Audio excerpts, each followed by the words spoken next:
Saludos a todos, muy buenas y bienvenidos a Madridismo al Día. Toca hablar de un jugador el cual no está dentro del catálogo previsible o muy previsible de ventas del Real Madrid. Y no porque no deseemos más de uno que deje el Real Madrid este próximo verano, sino por la complejidad de que pueda haber algún equipo que apueste realmente por él. Hablamos, evidentemente, de Isco Alarcón, y hablamos en relación a la información que sale de la Gaceta dello Sport, donde el Milan pensaría en Isco Alarcón como sustituto de Çalhanoğlu, que ya sabéis que ha firmado por el vecino de enfrente, básicamente por el Inter de Milán.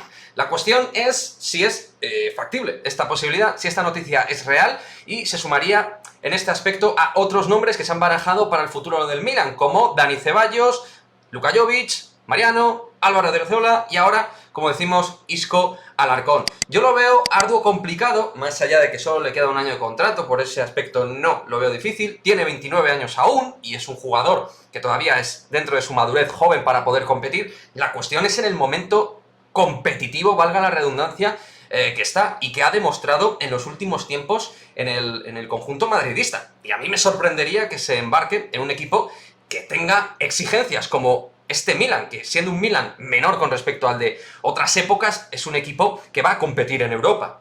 Entonces, bueno, ahí me suscitan las dudas. Aunque si Isco quiere recalibrar y buscar en su fondo de armario, pues lo que era su juego de antaño, quizás el Milan pueda ser un buen sitio y la liga italiana por ritmo de juego también lo pueda ser. Más allá de que no sea una mala liga, no es la liga que tiene más ritmo de transiciones defensa-ataque. Diferente a la Bundesliga o muy diferente, obviamente, a la Premier.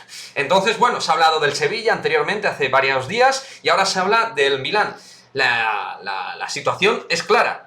Para que Isco se vaya, alguien tiene que hacerse cargo de sus emolumentos, que no son pocos, rondando los 6 millones de euros por temporada, y poquitos equipos lo pueden pagar. Veremos si el Milan es uno de ellos y veremos si el Milan realmente tiene interés en un jugador que ha demostrado en los últimos meses, y más que en los últimos meses, ha demostrado tener muy poquita actitud y muy poquito compromiso dentro del terreno de juego, dejando prácticamente cero detalles de aquel jugador que vislumbró pues muchísimas cosas diferentes a nivel de cuota de talento. Ese Isco Alarcón, que incluso a los que éramos escépticos con respecto a su nivel futbolístico, pues nos ganó en ciertas temporadas. Poco o nada tiene que ver ese Isco con el de ahora.